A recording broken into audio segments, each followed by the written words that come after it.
Hello, hello, test, test, test. I'm checking everything. So if you can see me now, I'm starting a little bit early. I'm just making sure everything's working. Over here. I have a cough drop in. I'm looking at the quality because, believe it or not, let me see if this is working. Okay, it's good enough quality. All right, here's the thing, everybody. I'm going to be straightforward with you. My laptop crashed. If you didn't know, my laptop completely crashed. I'm looking over here at my screen real quick.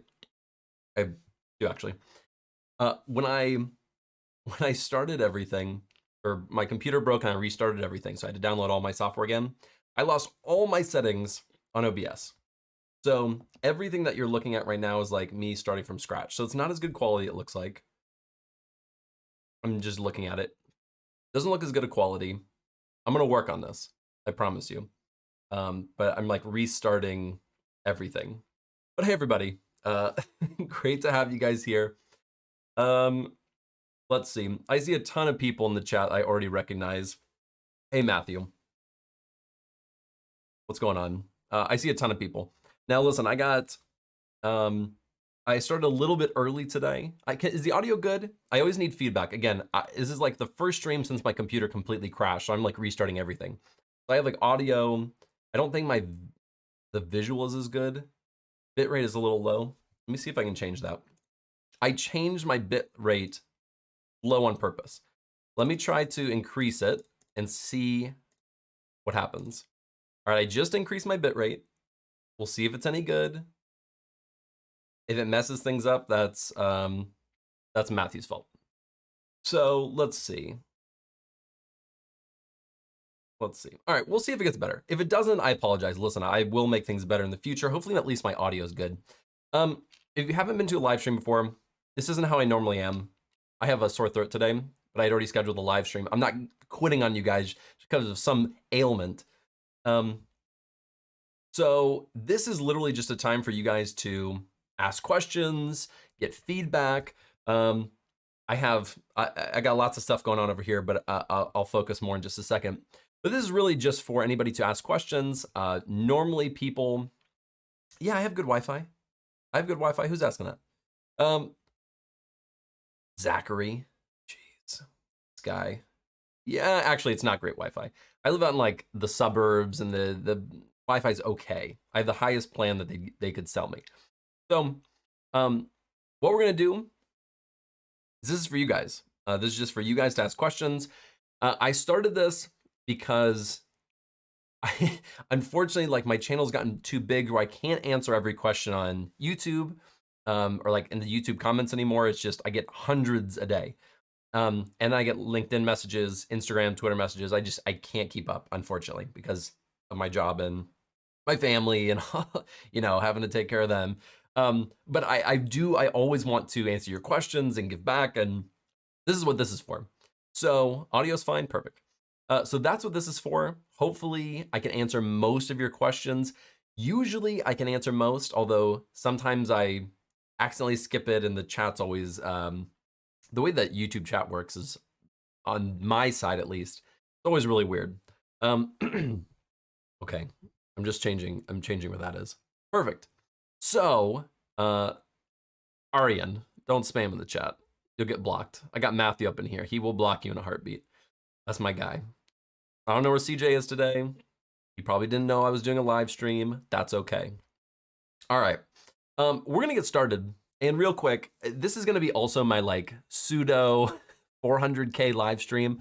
I just have like, ever since I quit my job, I've been like full on working 24/7, trying to like get my business up and running. And so I don't know if I have another time to do the 400K live stream in like a couple days. So this is going to be like, a celebration of the channel, a celebration of you, and hopefully, we'll,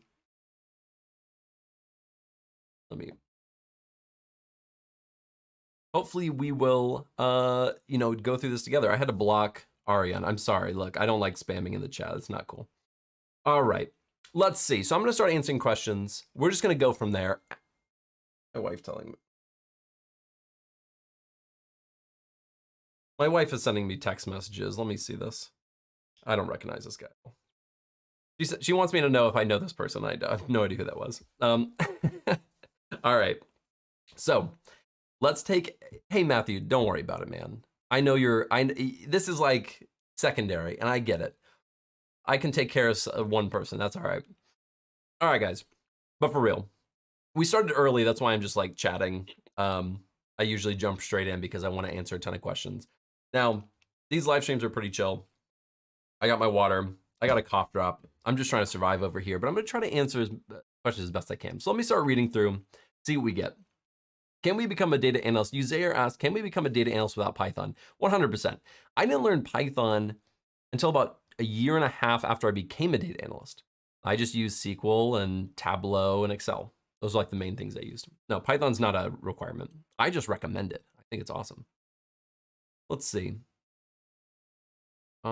Is it mandatory to learn? So MR blah, blah, blah, that's his name. Is it mandatory to learn Python with MySQL connectivity? No, it's not. Although it's great when you can connect everything and get access to databases and stuff. It's really great. Let's see, here's I'm looking over here because this is where the chat is. Lady Venom 241 asks, says, it stresses me out how many things there is to learn to become a data analyst. Yeah, let me tell you something about that because I want to speak to that a little bit. I think I skipped it quite a bit. Hey, Melody, how's it going? Thanks for joining. Give me a second. I was in the middle of answering a question. Melody's always been there, so I got to give her a shout in a second. Lady Venom, take my data analyst bootcamp on YouTube, right? That playlist. There's a lot in there. And that's usually like, I would say the beginner to intermediate stuff. Like if you learn everything in that bootcamp, that's a lot. A lot of stuff. I don't even think you need to know everything in there. What I would really focus on and start with is really SQL. That's what got me through my first like year and a half-ish or 2 years of being a data analyst. In fact, I don't even think I needed to learn Python to even get a good job. It did end up helping me, but it wasn't like a requirement. So don't get caught up so much on having to learn everything because there's a lot. Everything in that bootcamp is like what I've learned over the past 5 years, or at least like the beginner and intermediate stuff over the past 5 years. And that's a lot to learn in several months and like retain and understand. I'd say start with SQL, start with Excel, start with Tableau or Power BI. Just learn those 3. If you can learn those 3 skills, you can get a job. Like I fully am 100% confident that you can get a job with those 3 skills if you're good at them. You can market yourself well, good resume, all that stuff. I'll keep going with the questions in a second. Hey, Melody, how's it going? Thanks for joining. You didn't have to do that, but I appreciate you being here. She comes like all the live streams, comments a lot. Sorry, reading a question. I always appreciate that. I usually am pretty good at recognizing people who come to all the stuff. And Melody's been one of them for quite a while. Let's go down. Let's see. This seems too composed for a live video. I think that's a good thing. My current bit rate is lower than recommended. We recommend higher.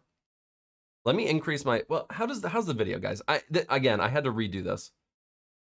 It looks fine. I'm not messing with it. I'm going to increase the bit rate for next. I'll increase the bit rate for next stream. But if it's working right now, I'm not going to change it. Again, if you guys are just joining, my computer crashed. Like, it just straight up like blue screened me. Couldn't do anything. I couldn't work for like a week. It was horrible. I just got my laptop and then I bought a backup laptop. And all my settings are gone. So like I'm starting from scratch. I'm just gonna apologize right now. It's not good. All right, let's keep going with questions. Well, or just comments. I like to read those too. But it says, hi, I'm Leo Infant said, hi, I'm from Mexico. I'm taking your data analyst bootcamp. Awesome. Make it happen. Take it. It's free. I don't see why not. It's good stuff. Honestly, I wish there was something like that when I first started out. I like paid for everything. Paid for most of my stuff, like on Udemy and stuff, which I still recommend. I don't want to go down that rabbit hole. But yes, my bootcamp is great. I'm glad you're taking it. I hope it helps. I don't want to learn Python. Lisa, I get it. You don't have to learn Python. Most data analyst jobs don't require Python. Most are just working with databases. So if you know something like MySQL or SQL Server, or even some need like Microsoft Access, which I've used in the past, database knowledge is more important than Python knowledge, for sure. Greetings to your wife. Oh, I'm behind on chat, aren't I? Yeah, greetings to my wife. Yeah, my wife is texting me. She doesn't know I'm doing a live stream right now. Let's see.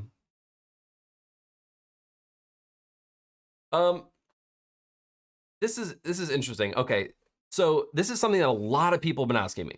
A lot. And this is not the only first one. This is some Osa Kanai Nana Ya Asando. I butchered that name. I'm sorry. I'm just trying to sound it out phonetically to, give you a shout out for asking a cool question. It says, please, how do you earn your first remote job or remote role after learning to become a data analyst? I'm from Ghana. So I have a large crowd in Africa. I have a large crowd in South America and Asia and Europe and other places. But some of these places, they don't have a huge community in their country for a need for data analysts. And so they look outside of their country. Typically, they're looking in Europe and they're looking in sometimes Germany as well, and then in the United States, and sometimes Canada as well. Like those are the bigger markets for data analysts. So how do you get a role if you're in these countries that don't have as many jobs available, you're trying to find a remote job? So I get asked this a lot. I've done a bit of research, talked to some people. It's not super straightforward, but here's what I know. And this is from not experience, unfortunately, because I'm in the United States, but here's what I can at least recommend. There are a lot of large consulting companies that take people from other countries or have locations in other countries. For example, I was working with somebody or kind of like not fully mentoring, but just kind of like helping them, guide them. And they were from, say, Uganda. I can't remember off the top of my head. And I said, well, do you have any, consulting companies over there that will consult into other countries? And he's like, yes. And so I said, those are the target companies that I would start targeting. Things like Tata Consulting Services or Company, TCS. Things like, oh, what's that other one? Not in my head, it's Alteryx, but that's not correct at all. I may have to Google it. But these other consulting companies, now they can be a little bit competitive, but that's how you get your foot in the door. And typically there's somewhat less competition in not as populated areas. So if you're not living in the United States, you're not living in these other places, it's not as competitive. That's one way to do it. The other way is freelancing. This is something I actually did at the beginning. I don't talk about it a lot. Freelancing in terms of, I would actually, I call it freelancing. What I did is I went to like local nonprofits and I said, hey, I'd be willing to do this for free. I saw your website. I noticed you have some graphs and charts and stuff. And I think I could, really help you guys out. And so I volunteered and did some like freelance work that I then put on my resume, which I think was really, really helpful. And so even doing free work at the beginning can be helpful to get some experience on your resume. Now, remote work is super popular right now. A lot of people want to work remote.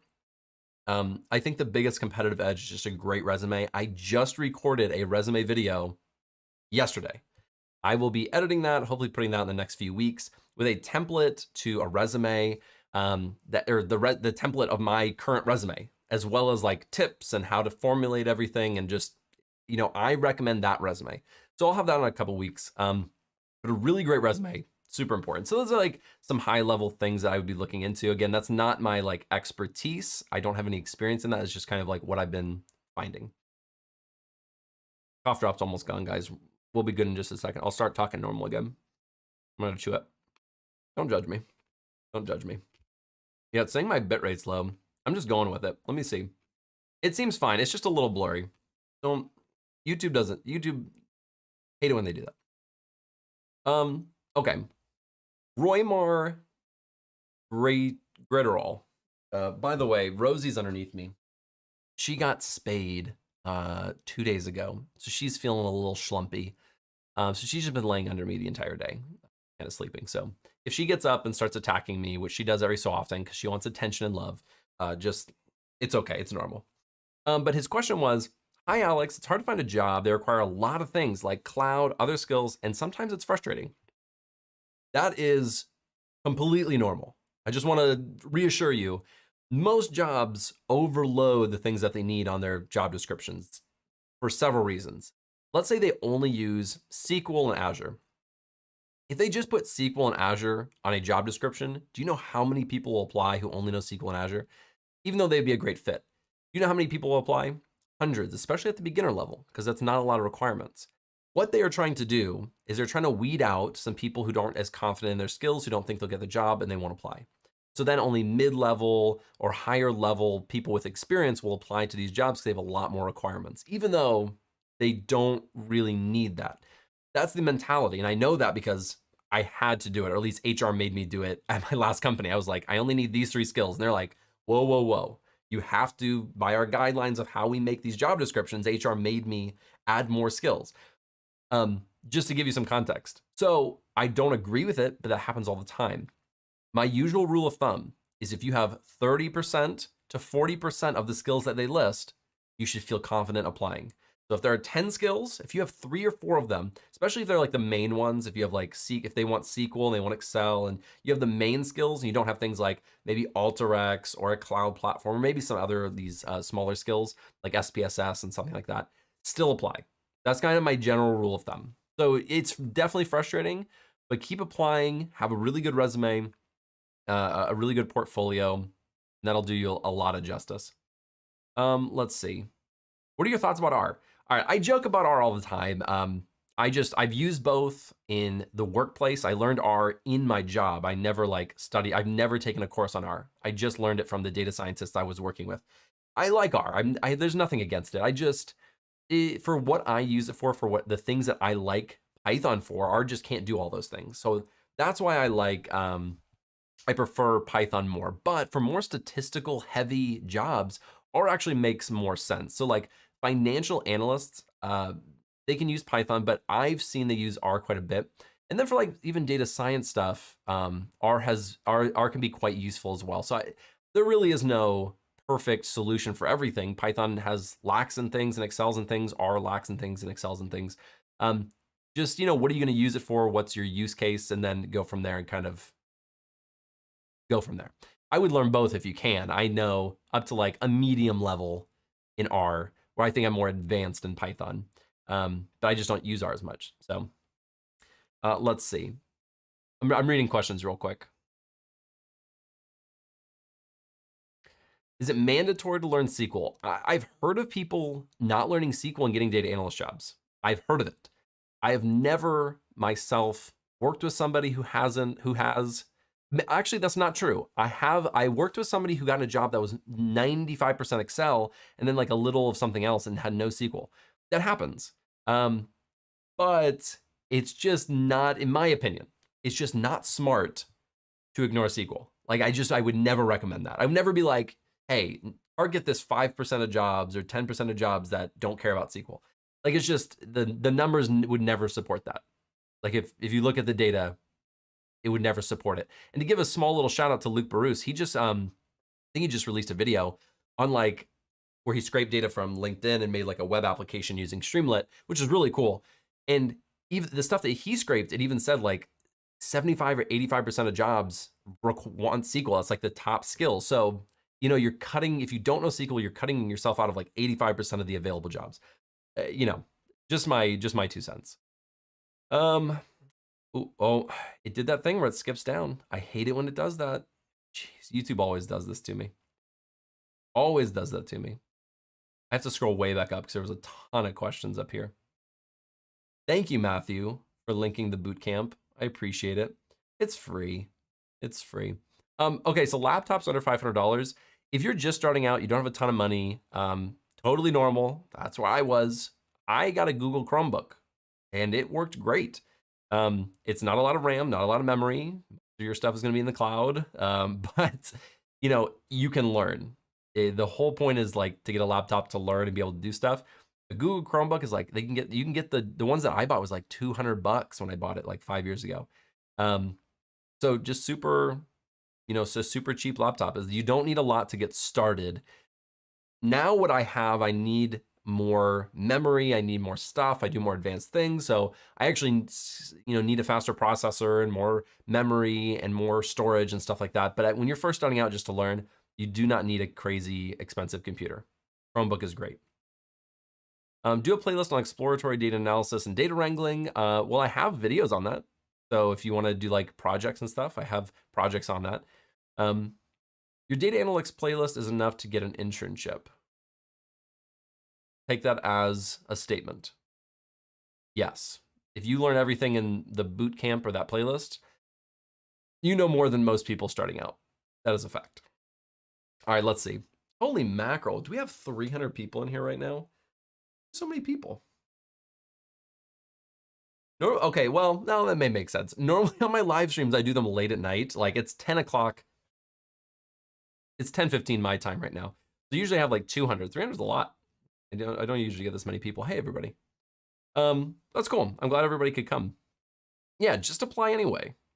That's what Zachary Clark said. Just apply anyway. I agree. Let's see. I got a lot of questions. I'm trying to kind of skim through them, which ones I haven't already seen. So if I didn't see yours or I skipped yours, may or may not be because I've already answered it. I'm just reading questions. Hey, Daniel. Daniel, are you Daniel from Twitter? Because I see you on Twitter all the time tweeting stuff at me, and I always liking stuff. And it looks like you. So hey, Daniel, what's going on? I'm telling you, I got like a mind. After doing YouTube for like over 3 years, I like can spot people's profile pictures and names like pretty quick. So if that's not you, Daniel, I will be shocked. I'm looking for more questions. Okay, now it's more of a, I think this is actually a question. Your data analytics and analytics bootcamp is enough for getting an internship. Look, internships are for learning. You don't need to know everything going into an internship. In fact, I never did an internship. I wish I had, but I didn't know I wanted to get into this field until after college. If you can do an internship, even free or paid, go for it, especially like in between years in college, like that's ideal. You get some experience on your resume. You can like point to certain skills that you've worked on. Definitely recommend it. And yes, like the stuff in the bootcamp, that's way more than anyone needs for an internship. Internship is for learning. Uzair said, my teacher told me to do SQL, DWS, SSIS, and Power BI / Tableau. It's DWS. A warehouse? I don't know. Let me know what DWS is in the chat. But yeah, that sounds great. SQL, Tableau, SSIS is like, I don't know if you needed to learn that. I've used it for like 2 years and I wouldn't recommend it for people starting out, but sure you can. Doesn't hurt. Let's see. Interesting. Okay, I'll read this out and I'll kind of figure it out as I'm going because I didn't read up through all of it.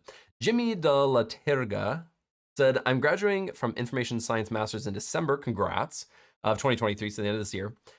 When do you recommend me to start applying for the IT field? I currently have 0 years experience. Now, if you're right out of college or you're getting your master's, I typically recommend like 3 months before you graduate, you should start making connections, start working with recruiters and say, hey, I'm graduating then. Let's try to get something set up because it's not like a straightforward process. If you start right after you graduate, it's going to take 3, 4, 5, 6 months to land a job, and then you're out of work for 6 months, right? So, I highly recommend trying to set something up like 3 months before, 4 months before you actually graduate. That would be my recommendation. Let's see. Okay, this one's interesting. Ridia Ali said, hello, I have an interview tomorrow for a fraud insight analyst. That sounds super cool. Way cooler than just like my data analyst job title, fraud insight analyst. I love that. During the interview, I need to do math test. Any idea what could come up? Yeah, I think math in data analytics in general is super varied. But it could be distributions for math. Yeah, it could be distributions. It could be like some type of regression analysis for like fraud insight analyst. I'm trying to think of what they might do. It's really tough to say. I would just Google it, honestly, because that's not my specialty. I don't know everything a fraud insight analyst would do. I would be Googling it and try to find something, but a math test. I've never taken a math test in an interview before. Usually like a technical skill. I don't know. But good luck. I hope you nail it. Do you think a master's in information science degree will be a good fit for data analyst job? Yes. In fact, I just spoke at my old college in their master's of information science degrees, and they recommend people going to like data science, data engineering, data analytics. And so, I went back and spoke with them. And a lot of people were like, data analytics, is it good for like when you're first starting out? I think it's a fantastic place. You can start out in data analytics and move to data science or data engineering, or you can just stay in data analytics, make a career out of it. I mean, a lot of options, and it's a really good career option to start out in. How important is Python? Yeah, I already talked about that. It's not as important at the beginning. You could probably never learn Python and be fine. But I think some of the more advanced stuff can come out of Python, and you open up your job opportunities with Python. Let's see. Okay, this is a good one, an interesting, kind of a more technical question. Chidinma Nwakwo. I butchered that name, and I'm sorry. I just trying to sound it out phonetically. Does MySQL take in a large data set? When I used a large data set, it took hours to import to SQL, even after converting to a CSV. So MySQL is great. Depends on how you use it. If you use free, a paid variation. If you're just using the free MySQL, it's going to take a long time. A lot of data it's pulling in. Super normal, unless you just have like a fantastic processor that's going to process it super fast, and you have a big memory. Typically, it's going to take quite a while. So yes, it's going to happen. And if you do something like that, you may want to automate it and run it overnight, if that's the kind of work you do. But that's usually what we would do. Like if we were using MySQL at my job and we have a large data set, we scheduled it to run overnight and pull in that data set and do it when nobody's using it, because it takes a large load on the server, and it's just not ideal for doing during the day. Matthew's over here. He's whipping people into shape. Like, stop spamming that. Bam. That's why I need Matthew, because I can't moderate this whole thing. Shout out to you, Matthew. Okay, I already answered that. How do you stay motivated while learning these coding languages? It can be tough and frustrating. AJ, great question. I like to think I'm kind of like a forward thinker. I like to envision myself using it in the future, or like getting a job with it in the future. Like when I first started learning SQL took me a lot longer than I'd like to admit. It probably took me a good 4 months, 3 months, and I just learned like the basics. Like I was like up till joins, like coding, and if I kind of lump SQL into there, but like Python was a whole nother beast. But coding for me was not natural. It took me a long time to learn. But when I first was learning SQL, my main motivation was like, in 6 months, I want to get a job as a data analyst and change the trajectory of my career and my family. So I had this like forethought: if I can learn this, if I can just do it, it could change my future career, and I can make a lot more money for my family and really like make a difference. So that's how I have always remained motivated. That's like, but you have to find your motivation. Maybe for you it's a bigger salary, or it's changing locations, or it's starting a family. Whatever it is, like find that motivation and stick to it, because that's really done well for me. Now for like Python, that was a whole nother beast. That took me a lot longer than I think I ever think it would now. Like if I knew now what I knew now, I could learn Python or at least the basics of Python in like a month. It took me like 6 months to even just like understand the concept. Like it was so confusing. So just understand it's super normal, very tough stuff. Like if you don't come from that background, it's very confusing. So, have some motivation, find that motivation that you have, and, keep going back to that when you get frustrated. Let's see. I'm catching up, guys. You can start asking questions again. I'm sorry, I was like super behind for a while. Okay, so this is another one from Chidinma Nwakwo. Wow, thank you for the response. We'll probably do so overnight then. Can you recommend shorter data sets? Currently trying to build my portfolio. Now, I just yesterday I recorded like a bunch of videos. I just made a video yesterday. It'll come out hopefully in the next like month or two on the best places to find data sets. I'll give you a little hint. One of them is Kaggle. It's just a great place to find data sets. If you're looking for small, just really simple, something to practice with and create a little project, highly recommend Kaggle, because it's all curated for you. People upvote it. It's there to download. You don't have to like dig in and search for it, which other websites often do. So Kaggle is a really great place just looking for sample data sets. And you can like filter by CSV files and all these different things and search, you can search for sales data or healthcare data or finance data, and it'll be there. So that's where I recommend. How much is a Google Data Analytics certificate? I think it's like, if you pay for the yearly subscription, that's like $300, and then you get to take the course. Or if you pay it monthly, it's like $50. I can't remember. Let me see. How much is it? How much worth is a Google? Oh, so how much? Okay, maybe it's not. You're not talking monetarily. What is it actually worth? Here's my thoughts on the Google Data Analytics certificate. And I've said this from the beginning. Don't hate me, okay? The certificate itself is not worth much, but I still recommend a lot of people take it. And here's why. It goes through step by step things that I didn't learn for the first year. Sorry, something was happening in my computer. The bitrate thing is like messing with me. I didn't learn a lot of those basic concepts for like the first year as a data analyst. I'd never encountered them. So those concepts that they talk about, the basics of data analytics, like what are these things? What are these concepts? What is, the basics of SQL and Tableau and Excel, the things that they teach in the course are really solid. So if you're just starting out, like you are like, hey, I want to learn data analytics and I know absolutely nothing. That is a really good place to actually start. It kind of can be, I know I have so many videos on my channel, it can be a bit confusing to like know where to start. That's why I created the Data Analyst Bootcamp on my channel, so that it was all in order. But I will buff that up with more like concepts that I think you need to learn, which is like what the Google Data Analyst certificate. So that's who it's good for. It's good for people who are just starting out. But the certificate itself, I don't even think it's worth putting on your resume. It's mostly for the learning. I've always said that. Udemy and Coursera is for the learning. It's not for the certificate. They're learning platforms. Let's see. Tamara Inwang said, can we run and install SQL on a cloud without having to download application on your laptop? Could you do a tutorial on that? Yes, you can. You can do that in a few different ways, but you could use something like a virtual machine and download it on the virtual machine. So that is, you definitely can. Then you can spin it up every time you want to use it. But usually that costs money, although for like students and some things, they usually have discounts or it could be free. So look into that. Excuse me. Get some water real quick. I have a lot more people here than normal. I think it's because I'm doing during the day. Now, since I've quit my job, I have a little bit more free time during the day, or a little bit more flexibility, I want to say.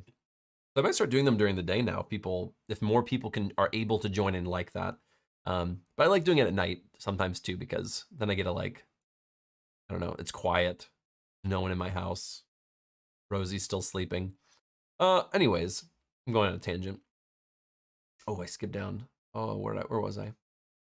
Where was I? Give me a second. Oh boy. Oh boy. I skipped down so far. I hate the YouTube chat. Like, it does not do well on my side of things. I skipped a bunch of stuff. I'm just gonna keep going. Kaggle, is that the correct spelling? Yes, Lady Venom, that is the correct spelling. How do you pivot into machine learning after completing your bootcamp? Well, my bootcamp isn't really focused on machine learning at all. It's not really what data analysts do. I would go look at like Ken G's channel. He has a bunch of like machine learning stuff on his channel, but that's not my expertise. I don't know, I'm not really the person to ask about that, honestly. Is it required? So Raj Patel, this is a very common question. Super, super, super common. Is it required to have a bachelor's degree to get a data analyst job? Again, I get asked this like all the time because not everybody has a bachelor's degree, which is totally fine. My instinct, and not just my instinct, actually, let me rephrase that. I'm going to start over. My experience and my people I've worked with in the past has told me, no, you do not need a bachelor's degree, but here's what you do need. If you don't have a bachelor's degree, you're going to have to really make up for it in a fantastic resume, portfolio, good people skills. Just a degree in general, a random degree like mine helped me get a job. That is the honest truth. Even though it's in recreational therapy, it helped me get a job. And that's because it's kind of a minimum requirement. They just want someone who has, that basic college education. So it does help you. If you don't have it, you're just going to have to hustle harder. I've worked with people, and I always point to this one example, but one of my mentees that I had started like 2 years ago, but his name was Sergio. He's on LinkedIn, Sergio Ramos. He does not have a college degree, and he now works at PayPal. as a data analyst. And so, you know, that one example is an example of probably 5 or 6 of people I've personally worked with who have done it. And it's 100% possible. You just need a lot of motivation. You have to really work at it and follow like if he'll say this too. So like I'm not speaking, he'll say the same thing, and maybe he's in the chat. But he'll tell you, if you follow the exact things that I tell you, how to build your resume, building the portfolios, how to reach out to recruiters, how to talk to people, and network. If you do those things, you can get a job. It's 100% true. It's just, having the confidence, having the drive to do it it's a totally different thing. But yes, definitely possible for sure. I think if I didn't have a degree, I could have done it. I could have done it. Knowing what I know now, I could have done it. Or not knowing like all the skills, just knowing the process and how everything works. I know I could have done it. Let's see. So Joseph Campbell asks, as I progress in data analytics, the topic is so broad. Do you suggest targeting one area of specialization and just improving that area? When you're first starting out, I don't highly recommend specializing in anything, because you don't have any experience. You don't have anything to say, hey, I specialize in this. There's really no weight behind it.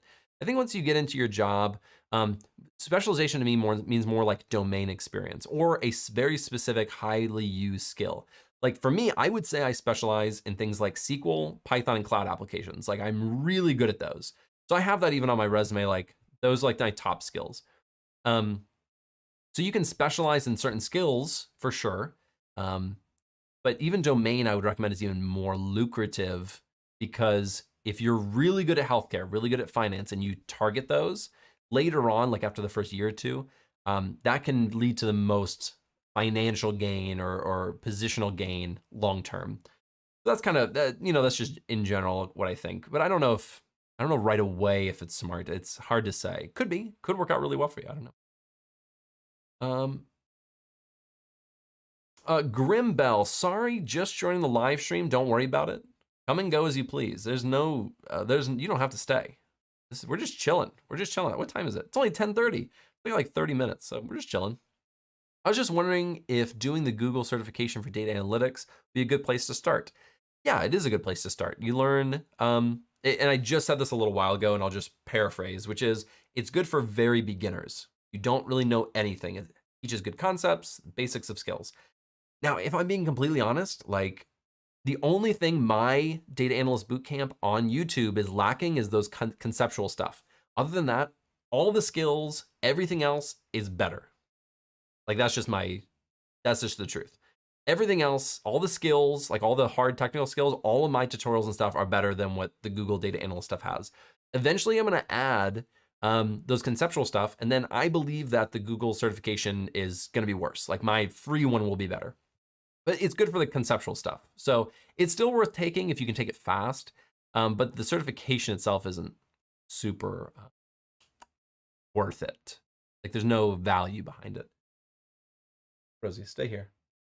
Rosie heard the cats. She's about to chase some cats. Let's see.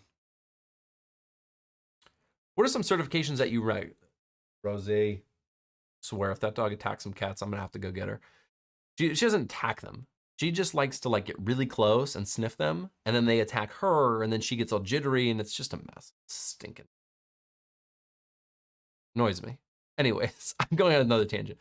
Jimmy De La Terga said, what are some certifications that you recommend? Now, if you go on my website, believe it or not, I have a website. It's alextheanalyst.com. I have a certifications page. Those are all the ones that I recommend. The main ones that I recommend that I think are actually worth getting their like real certifications, not like Udemy and Coursera ones, but real certifications, are ones like the Tableau desktop certification, and some, I don't think, good girl. I don't think they've changed the name, unless they have. Maybe they used to call it the Tableau data analyst certification. I'm confusing like which certification, but there's a Tableau one that's good. There's also a good Microsoft one that you can get. There's an AWS and an Azure one, or maybe the Azure and the Microsoft one are actually one and the same. But there are some good certifications, so go check that out. I'd have to like, actually, you know what? Forget this. alextheanalyst.com. I'm gonna go look at it myself. Go to more certifications. Okay, So we have the Tableau Data Analyst certification. They changed that. Then there's a Microsoft Power BI Data Analyst certification. That's a good one. And the AWS Data Analyst certification. So those are the three that I recommend. I have a runner-ups category for the Google certification and the IBM Data Analyst certification, mostly for learning, not the actual certification doesn't hold as much weight as those first three. We go check that out. All right, let me get back to chat. I use Google Sheets more than Excel. Any disadvantages not using Excel? I don't use Google Sheets a lot. From what I've heard, actually not what I've heard. What I've used it for, it's pretty similar. I really don't know all the advantages and disadvantages. I'd have to research that. Might be a video I make in the future. Actually, a good idea. I'll write that down later. But yeah, I don't know. I don't know Google Sheets well enough. I know Excel like the back of my hand, but I don't know Google Sheets well enough. Let's see. They said Taha Nafal said $38 per month for Coursera. I thought it was more expensive than that. I thought it was $49 or something. Then, hey, I'm 25 years old. I'm suffering financial crisis. Is it too late for me to get started? I'm a computer science grad too. Absolutely not. If you're having financial trouble, take my data analyst bootcamp, build a free portfolio, build a solid resume, and start applying. I mean, it's free. You don't have to spend a dime. And you're only 25 years old, man. Like 25 is young. You got a lot of time left. I promise you. Now, if you're in financial crisis, there's a lot of complexity to that with family and bills and all those things. But in terms of actually studying and getting a job, you do not have to spend a dime anymore. All right, I got you. Just go on my channel, look at the Data Analytics Bootcamp, follow the portfolio projects, build the resume, show you how to reach out to recruiters as well. I teach you everything. Don't spend a dime. Just don't worry about that part. You know, take care of your finances for like essentials, housing, food, water, etc. Are you going to do end-to-end deploy data science projects down the line? No. But actually, and I'm going to rephrase that. Are you going to do end-to-end data analyst projects down the line? Yes. I actually I want to eventually create full-length projects, like from start to finish, starting with in Excel. Usually how data, sometimes, not usually, but sometimes how data will come in. We'll create an automated process to pull that into SQL. I'll show you how to do that. Then we're going to do the exploratory data analysis, the data cleaning, the transformation, all in SQL, and then we'll export it or connect Tableau to it, and then build out our visualization and have the dashboard of final product. So an end-to-end, complete end-to-end project. I plan on making lots of full 3 or 4 end-to-end projects just like that, but not data science now. NATO Janet, yeah, she said, I'm guessing could be I don't know, could be a guy or girl, doesn't matter. Thank you for all the learning resources. I appreciate it. You're welcome. Thanks for joining. Oh, this is a good one. The name is, I believe, either looks like Korean or Chinese or Mandarin. So I can't read it, but it says, as a beginner, a person to aim to be a data analyst, which one should I learn? MySQL, Microsoft SQL Server, and also is learning one of them sufficient? So I started learning MySQL first for the first couple months. Then my actual job, they used SQL Server. So then I had to backpedal a little and learn how to use SQL Server. What do I recommend? I think I recommend MySQL for most people. The reason being, anybody can use it. Mac, Linux, Microsoft, any OS can use MySQL. I would consider myself more of an expert in Microsoft SQL Server because I used it for way longer. But MySQL I'm still very good at. And it's just different. The UI is just a little bit different. The way that things connect to it are a little bit different. The way that data is imported is a little bit different.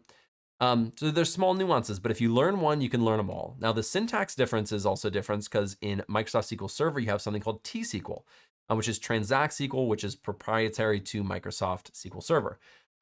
I highly prefer that. I think you actually learn more in Microsoft SQL Server, but that isn't transferable, all those things, into MySQL and PostgreSQL, as well as some other versions of SQL. Get my Wix text. No, there's a Discord message. So my recommendation is MySQL. That's what I'm going to recommend. I'm actually building out a full MySQL Server course right now. and a few other things. And eventually I'll also do Microsoft SQL Server, PostgreSQL, because I would consider myself very good in those as well. But I'm doing MySQL first because I think it's the most popular, the one that most people should learn. So that's my recommendation. Let me see. How do you improve your communication skills? The only way to improve communication skills is to communicate. That's the honest truth. I would not consider myself, so like you're looking at somebody who has been doing this like talking to people and making videos for 3 years. But if you go back to my earliest videos, or if you saw me when I first started out as a data analyst, I was not good at communicating. Like it just, it's a skill that's taught. It's a skill that can be learned. You have to learn by doing.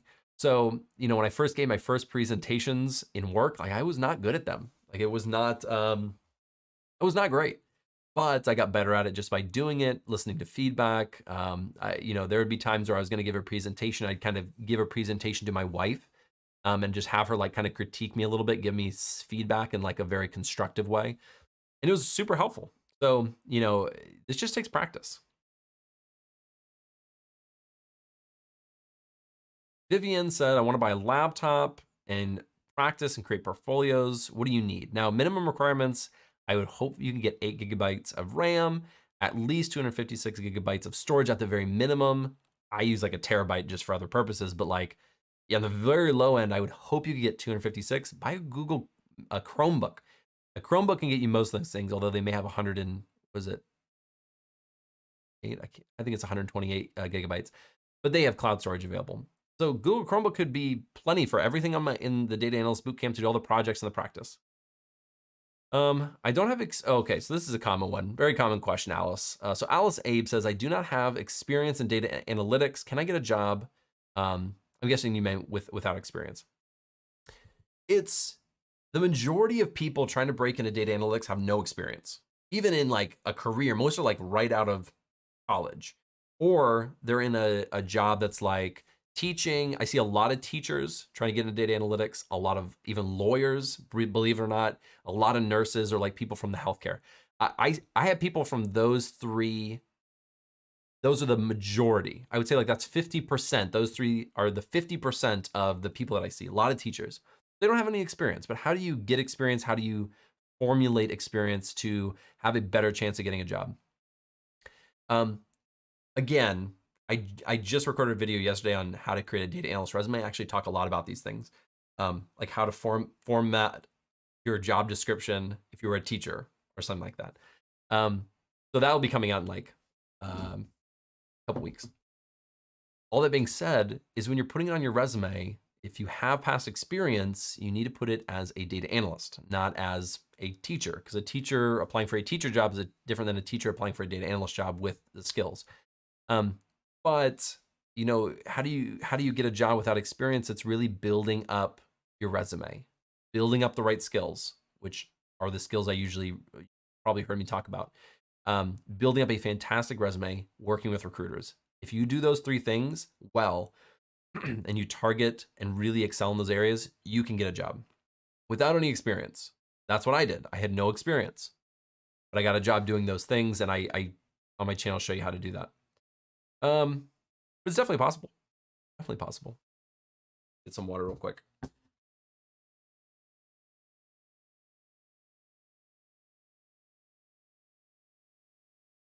We got about, I'll go for another 20, 30 minutes. Then I got to do some work. Believe it or not, this is, I do have work to do. But I do this for you guys because I genuinely love doing this. Like I said at the very beginning when not many people were here, but my channel and LinkedIn and all these other places have grown. Like it's a fantastic thing. This is also like a pseudo 400K live stream because I don't know if I'll have time this week to do the 400K live stream, which I'll probably hit in the next couple days. It's just because everything's been growing so fast. I get hundreds of comments on YouTube every day. I unfortunately cannot get to them anymore. Like I used to try to answer every single one, but now like I'm running my own business and I'm doing YouTube stuff and I have other things that I'm doing in the background. Just don't have the time anymore. So I still go on there and answer questions. I just can't answer all of them. So that's what this is for. is for people to come on, answer questions or ask questions that I can answer for them. I'm just super appreciative of you guys. And so I try to make time for you. I really do. Let's see.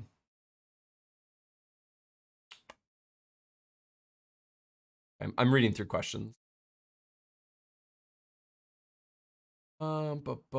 Still reading. I apologize. There's lots of questions, but a lot of I've already answered several times, so I'm not going to answer them again.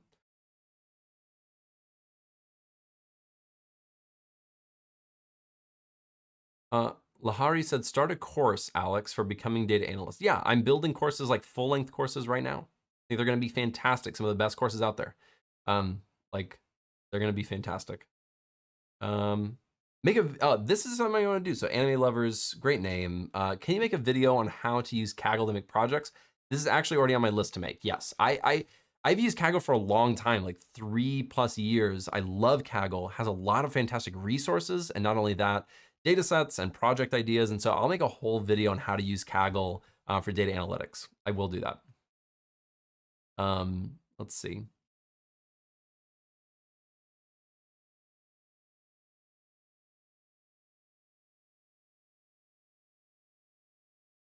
This is a good question. Hi, Kashi Music. Hi, Alex. How will AI affect data analytics in the future? So, AI is a very broad term, and I'm gonna kind of like, I think what most people are thinking of nowadays when they think of AI is something like ChatGPT, or just automated systems for automating work, some type of integration that can write SQL queries or something better than ChatGPT. Okay, so again, I've been recording a lot of videos. So like I just made a video on this yesterday on my thoughts on ChatGPT, how it's going to affect the job market. I've done a bunch of research, talked to a lot of people who are a lot smarter on this than I am. Here's my just general thoughts in like a minute or two.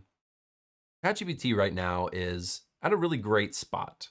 Or it blossomed into this 100 million plus, you see that everywhere, user, product. Because it has so many users, we're also identifying a lot of issues. Like a ton. If you've seen the funny stuff on like that Bing's producing, it makes a lot of mistakes. Now this is ChatGPT 3.5. And so when they make improvements, hopefully a lot of those things will be improved. But I also see a lot of other issues coming forth. Now I've used it enough to know how it works, kind of understanding the background of it, how it's actually doing the work, and what it's spitting out. Now, how is this going to affect data analysts as a whole? I don't see within the next 10 years it taking away any jobs at all, not even remotely, not even a chance. Even at big tech companies who are going to use these things first, because it's just not there. It's not even close. It's helpful as a tool, but it is wrong a lot. And I did a video on ChatGPT for data analytics. It was not perfect. It made mistakes, and it's not going to replace jobs. It's just not. What I do believe it's going to do is actually speed up work. So it's going to speed up work, which will then allow companies to expand what they thought they would be able to do in the next 10 years. So once these companies start integrating something like ChatGPT or something like GitHub Copilot, which is something I need to make a video on, where they can help you code faster, it's not going to reduce jobs. It's not going to be doing any decision making. It'll make some basic general recommendations. These things will make you work faster, in my opinion, in the next 10 years, once these things start getting integrated. They'll make you work faster, but that will allow companies to expand what they thought they would be able to do in the next 5 years. It's only going to create more work. I promise you, big tech companies have no shortage of ideas to do. They just don't have enough engineers or manpower or hours to do it. So when things start taking less time, 100 hours down to 50 hours, they're just going to have bigger goals and bigger projects. That's how 90% of companies are going to be. Artificial intelligence is also really going to be, I think, let me take a step back, because I'm about to go on a tangent. I did in the video, and you'll see that later. But the ethical and legal concerns for actually integrating something like this into most companies is not going to happen. Most companies won't legally or ethically be able to integrate something like this for so many reasons. That's a big issue. The second issue is, you know how long it's going to take to integrate artificial intelligence throughout an entire company? Years. Even if a company today like Amazon was like, let's fully integrate something like ChatGPT, it would take years. And then it would be a lot of issues. There's going to be a lot. So no, to answer that question, I don't think it's going to affect it in a negative way anytime soon. Like genuinely, it's going to take much more than 10 years, in my opinion, to be integrated into even like some companies, or to like really make a difference in some companies. Vast majority of companies, their data infrastructure is not there. They're so far behind in technology as it is. It's just, I mean, knowing the industry well enough, I can just tell, because I've been doing consulting for the past 2 years at large tech companies and startups and all these other companies, and working like as a data analyst before that. There's so many issues. There's so many issues with integrating something like this and actually having it replace or affect jobs in any way. I just don't see happening. But we'll see. I could come back to like, but eat those words in the future. I just don't see it happening. Let's keep going because I could talk about that for literally hours. Let's see. Alex's course. Oh, so maybe this is just a testament to. I'm going to give myself a shout out. Thoth. That's sounds weird to say. Thoth. Alex's course is great. Google certificate kind of lacks its meat and potatoes. That's kind of what I was saying. Is it's really good for the conceptual stuff. Like if you're just starting out, you know nothing about data analytics. That's a great course. But it doesn't go super in depth into the skills, which I think is super important. That's the only area that it kind of lacks. And so, yeah, I think my certificate, my boot camp, which is free on my channel, is great to take. Any remote? Thanks, Matthew. He said we got him. He's like warning him. All right. Anyways, let's see. I'm just laughing at Matthew, guys. Don't worry about it. Can you guys still hear me? When I talk over here, can you guys even hear me? I have my mic above me. Got a boom arm over here. What data set would you recommend you start with? Start small, super small, like really small. Like if you're doing it in Excel or SQL, work with like 10 rows, 50 rows, and like 5 columns. Start super small. But there's no super small data. Just check out any of my tutorials. I have free small sample data sets in all of those. Hundreds of them. No, not hundreds. I probably have like 50 is my best guess. Hundreds was a vast over exaggeration. What about layoffs is going on right now? Okay, so layoffs, that's a great question because a lot of people have been concerned about it. I haven't been in the slightest, just for different reasons. But if you look at the numbers, if you actually look at the data, we had this massive upswing in hiring at all these large tech companies. And that's what everyone's looking at when they're talking about layoffs, because you only see it at the large tech companies. You don't see it at any mid-tier company or most mid-tier companies almost at all. They had this huge influx of hiring because there was all this competition. There was all this fear because of COVID and all these things. They just massively hired. Some companies hiring as much as like 75 or 100,000 individuals at places like Meta and other companies. Can't really sustain that if the money's not there, right? Then they lay off 10,000 people, but they hired 75,000 people. If you look at the numbers, there's still a vastly larger net increase. But then things slowed down. Didn't need as many people. The project slowed down. The slight lack of revenue for something. Wife keeps texting me. I'll text her back. Let me take 1 second just to text.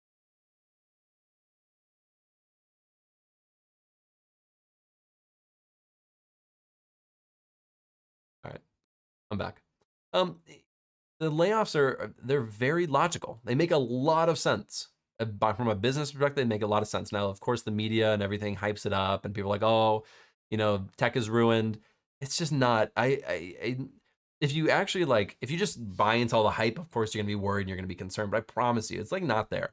There's no worry about tech. Like, there really isn't. Every other company is still hiring. The hiring freezes are mostly gone. And again, it had nothing to do with them doing so poorly they have to lay off extra. They had to lay off a portion of the people they originally hired, or they hired 50,000 people, they had to let go of 10,000. 40,000 people still have a job. So I don't know. I'm not mad at you. All right, who asked this? Amit, I'm not mad at you. I get frustrated about that topic because I think most people read into like the headlines of articles. which I don't like. I want people to really dig into the data, actually look at it, which I've done quite a bit. Feel like it just doesn't add up to the hype that people are adding around it. How do you reach out to recruiters? Should I pay for LinkedIn Plus? Great question, Grant. Grant Weaver, asking the hard-hitting questions. How do you reach out to recruiters? Now, I have a video on almost all these things, so I always try to plug them if you want to go learn more than what I'm just telling you now. But I have a video. It's how to get a job on LinkedIn, or 3 ways to get a job on LinkedIn.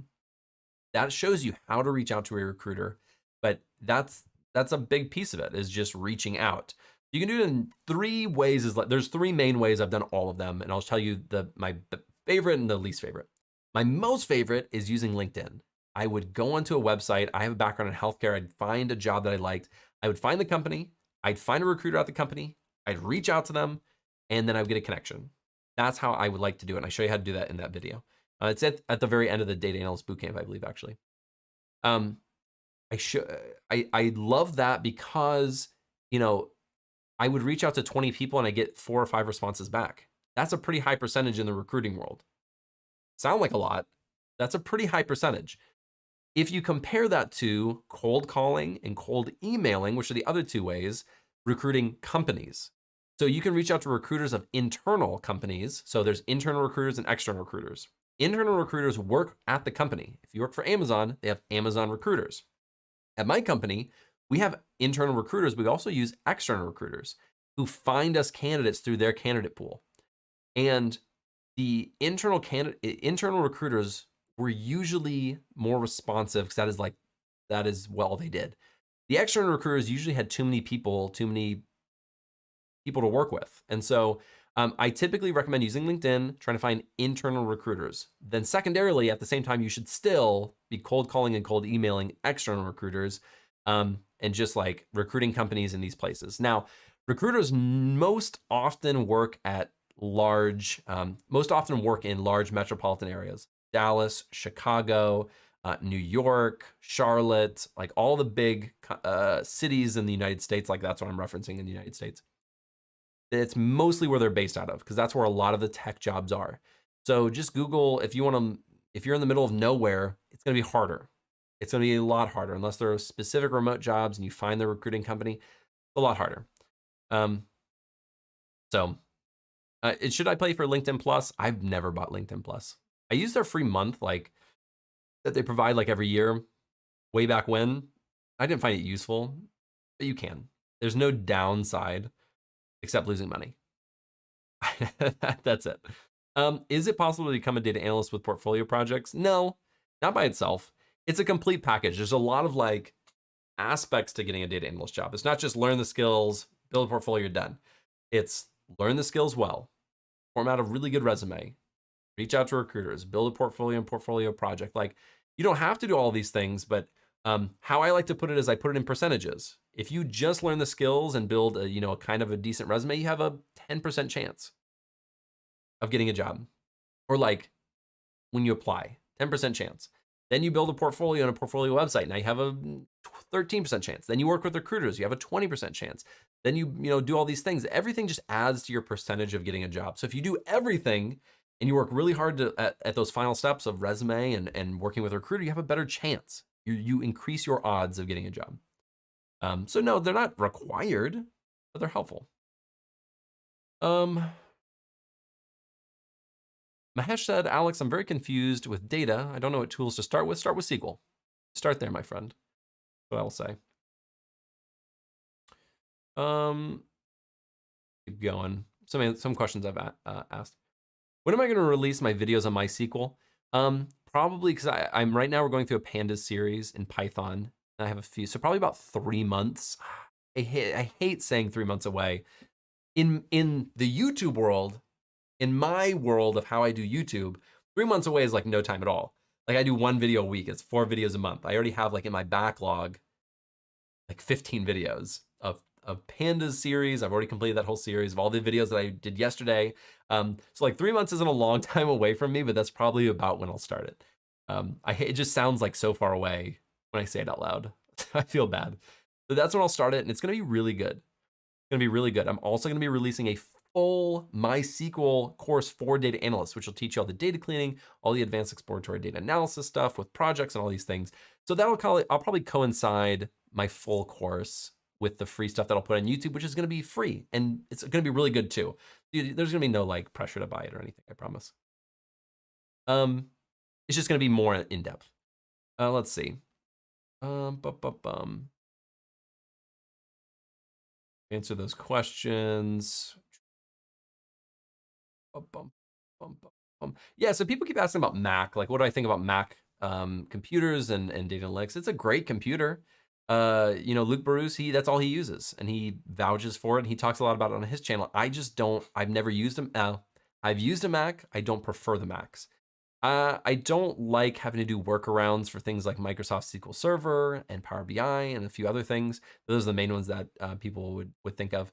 I don't like doing workarounds for those, or it not being native. So I usually prefer Microsoft or Linux if you want to use Linux. But Mac's fine. For most people, it's going to be fine. For me, it would not be. I use too many Microsoft. I'm a Microsoft shop guy kind of guy. Do I recommend Master School? Master School. I think that company reached out to me to create a course with them. Give me a second. Give me one gosh darn second, because I am pretty sure Master School, that just like rang a bell. Master School. Master School.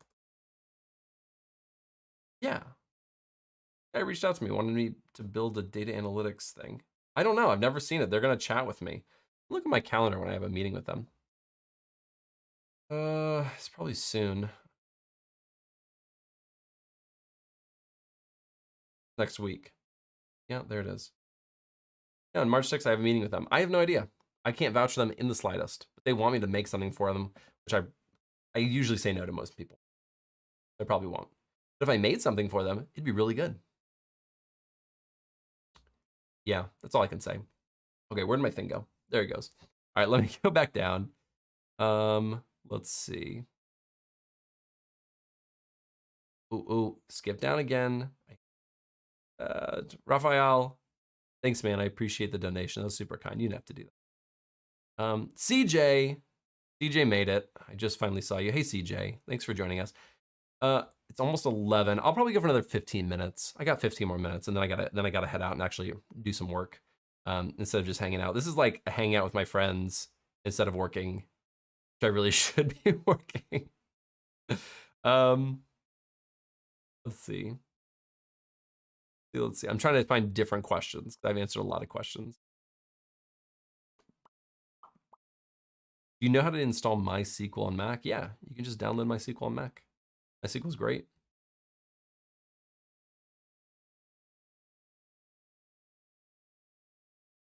Go. Matthew's on it. Getting rid of people left and right. And I appreciate it. Look, these chats, there's a lot of people in here. So gonna be some rowdy individuals, with some wild ideas, talking about R, asking questions about R. Matthew, CJ, get rid of those people. I don't want them in my chat. I'm just kidding. Don't do that. Okay. The man asks, in your experience, is there a lot of young people under the age of 25 working as data analysts, or what is the average age? My experience, so I've worked with a lot of different teams. I've consulted on a lot of different, in a lot of different teams within larger companies. I would say it's actually closer to probably the average is like 30 to 35. Of course, there are younger people and there are older people. I've worked with people who are like 45, 50. That's not even like that unheard of. That's not old. People always ask, is that too old? It's not even that unheard of. They just have experience. They're good at it, and they like data analytics. And I've worked with people as young as like 21 who are right out of college and just like getting started in their career. But I would say like the average is like 30, 35. That's pretty normal. Like the most common, I would say like the median age that you'd be seeing. Do I accept interns at my company? So right now, I'm a sole person. It's just me. So when somebody asks for me to consult with them, they know they're getting Alex. In the future, as I grow the business, right? Because I'm consulting with a lot of companies, mostly tech companies, startups, stuff like that. As I consult with these companies, I'm like, I could teach somebody to do this. I think I think in the future, my goal would be to expand the business and bring on data analysts. Like I'm an analytics focused company. So I would bring on data analysts. Now, when would I do that? I thought about it a lot, maybe like next year if things are going well. It's just, there's so many factors. There's so many things I'm working on. It'd be hard for me to like, again, an internship is like a mentorship, be like a full-time mentorship. So I need things to line up for me to have the available time to do that, train them. Of course, I'd want to pay them. And so, you know, I don't know, maybe next year, the year after, it's hard to say. It's hard to say, but I put a lot of thought into it. I think I will do it eventually.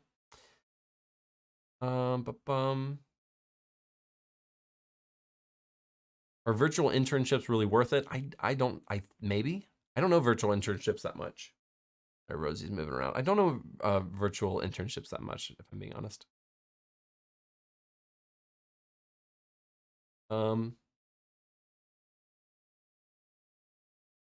Kel, thanks for the donation. It popped up on here. That's cool how it does that on YouTube. It said, yo, don't really have a question, just saying hi. Okay, cool, thanks. Trying to build my portfolio and watching and practicing. Stay safe, Alex. Thanks, man. I think I've seen you on Twitter posting your stuff as you go along. Awesome work. Keep it going. You're doing good. Thanks for the donation. That's super, super nice of you. Oh, it skipped down. All right, let's keep going. Let me see what other questions we have. Linda Lowe, I have a portfolio, but I'm afraid to start a job with no experience. Well, you got to start somewhere. Inevitably, when you get that first job, you are probably going to be the least experienced person.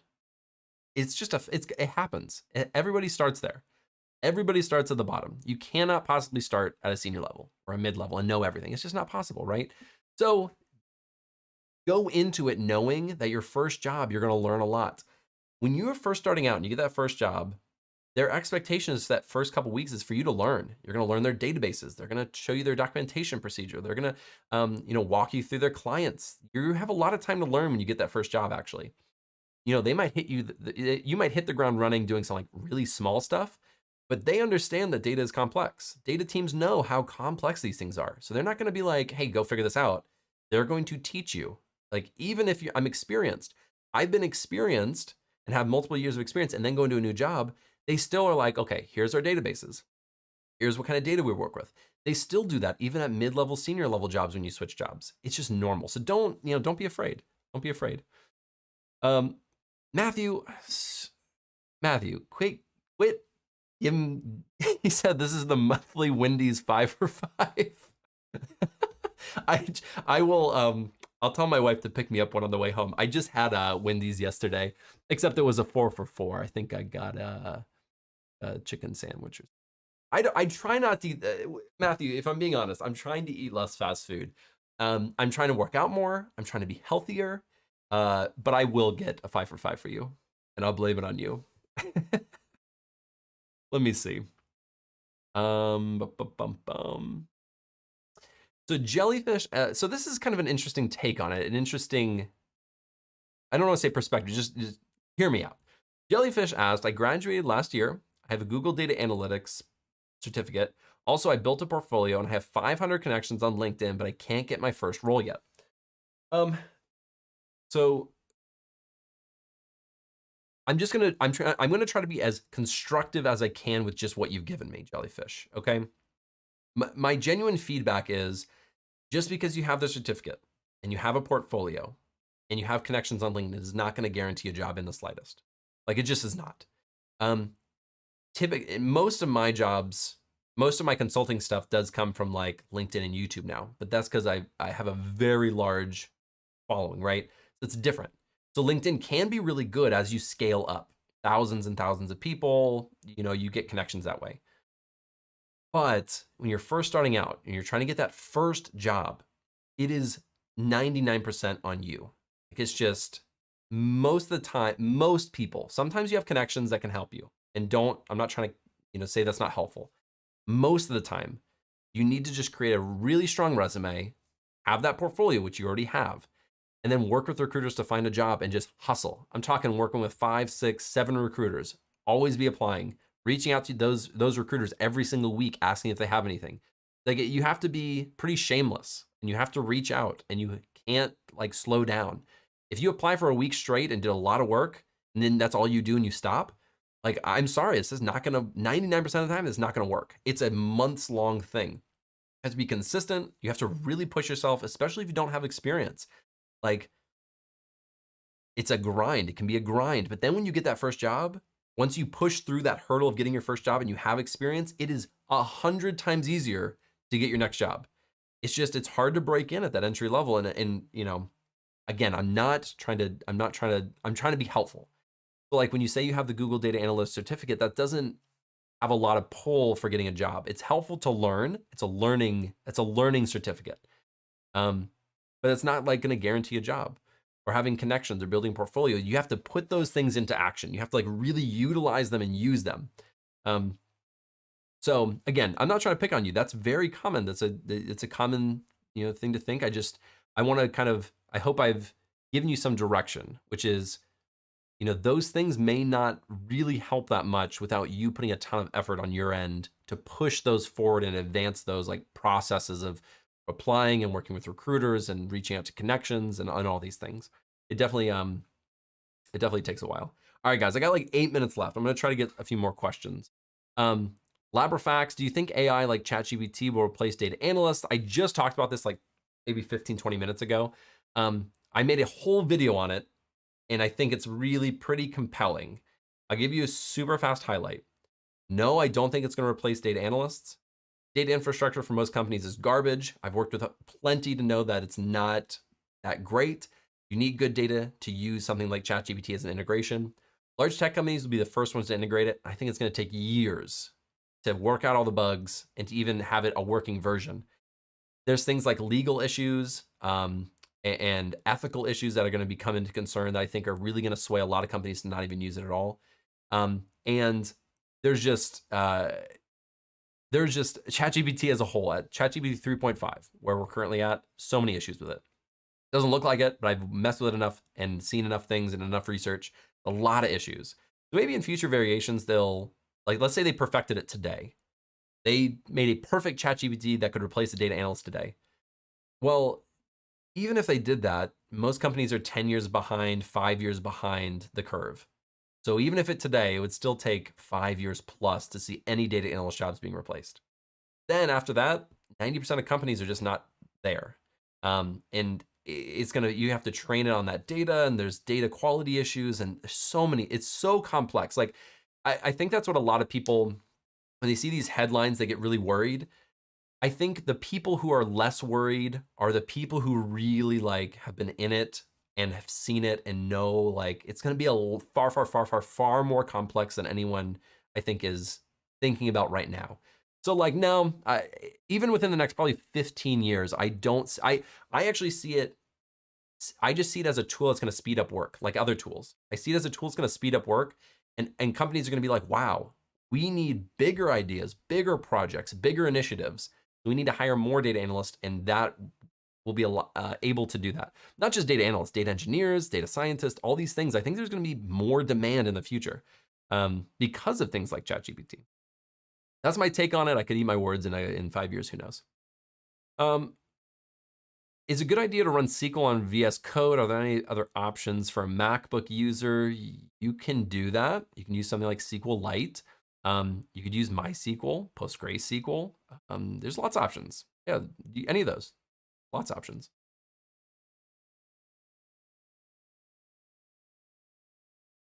Loco data. Do you use any statistics? Will you create videos discussing statistics that you use?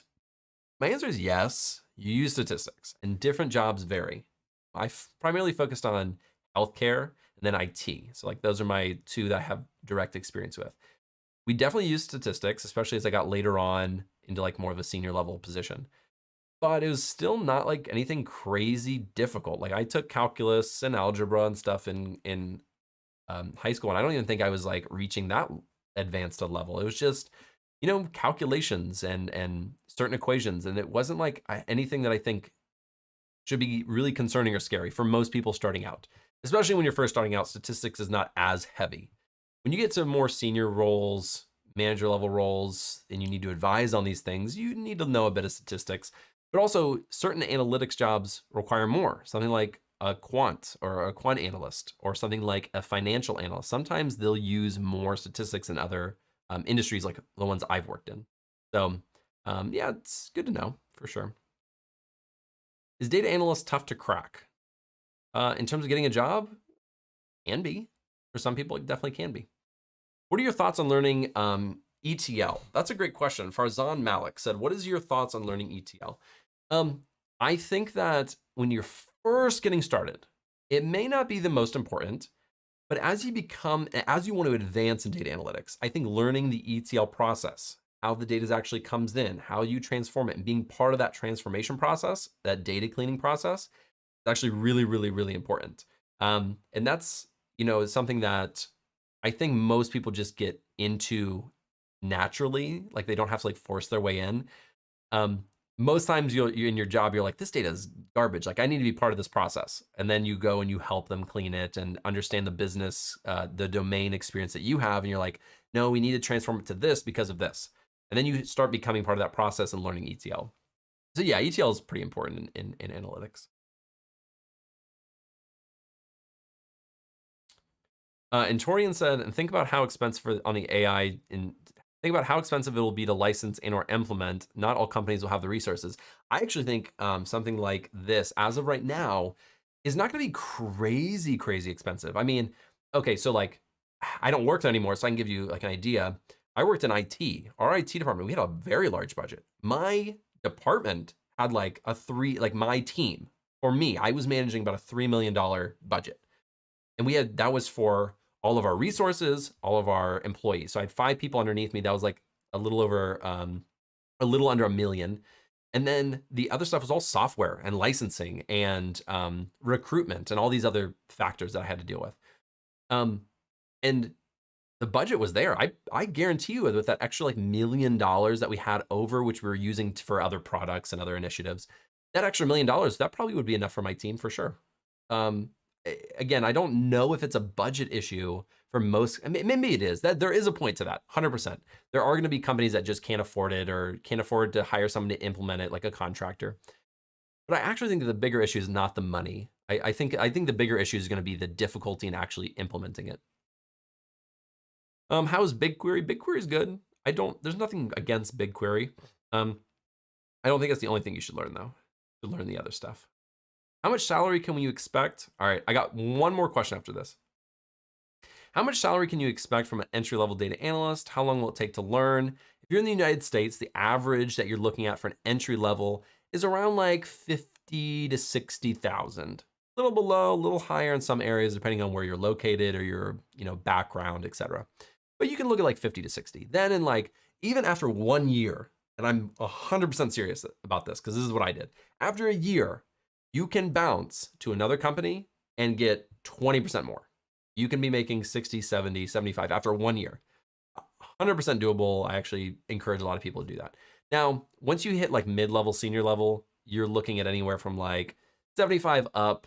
I usually cap out most data analyst positions at a senior level upwards of like 130,000-ish. But it goes up pretty quick. Like even after a year of experience, like companies are like, yes, like this person has experience, thank goodness, let's hire them, pay them more money. Let me see, I'm gonna answer one more question.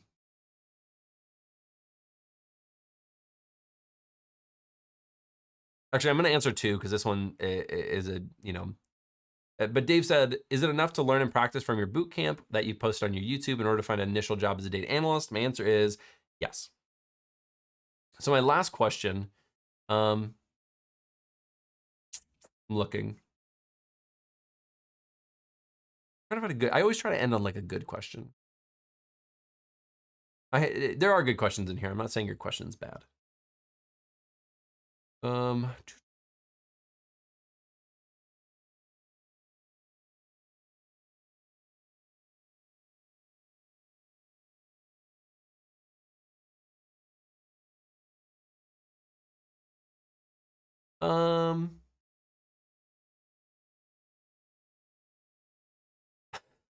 Someone's telling you not to take the Simply Learn Data Analyst course. I can't vouch for that, but you know.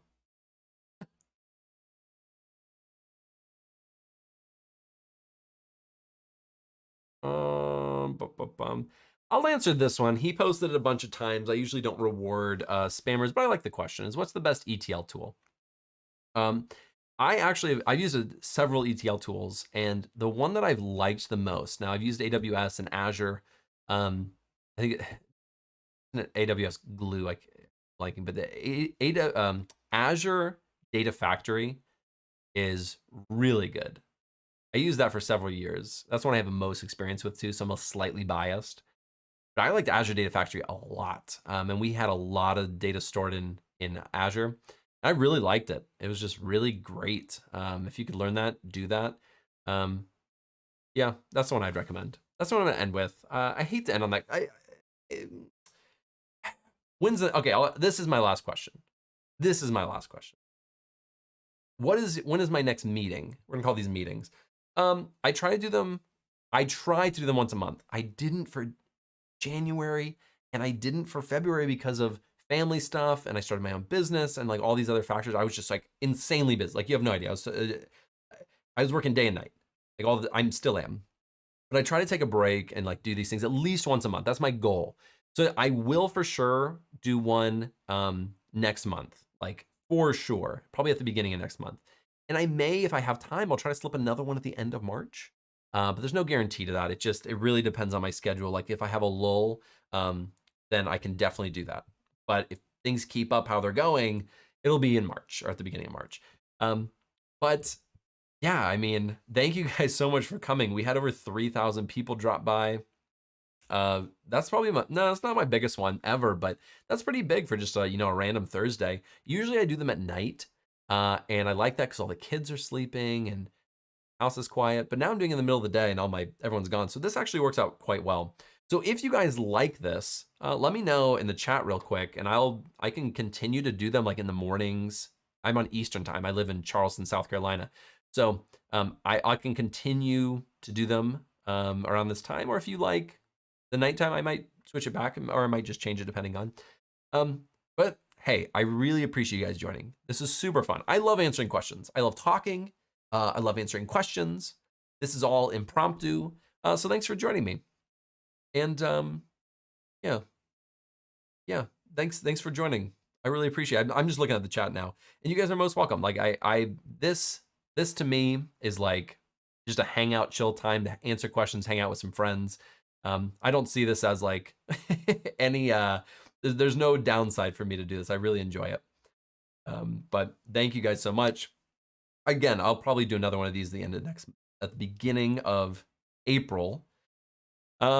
And then we'll go from there. But I got a lot of good videos coming, guys. A lot of good videos on creating data analyst resumes, best places to find data sets, my thoughts on things like ChatGPT replacing tech workers. Like I got a lot of good videos, as well as my Panda series that I'm doing right now. So with all that being said, super excited that you guys are here. Really wish I had another hour or two to just hang out and chill with you guys, but unfortunately, I do have work, and I'm like getting messages and stuff, which they can wait. But I unfortunately can't do this all day. But thank you guys. I will see you next time. I got to figure out how to stop this. I think it's this button right here. All right, I'm going to click this button. It's going to stop, and then I'll see you in the next one. Does that sound fair? All right.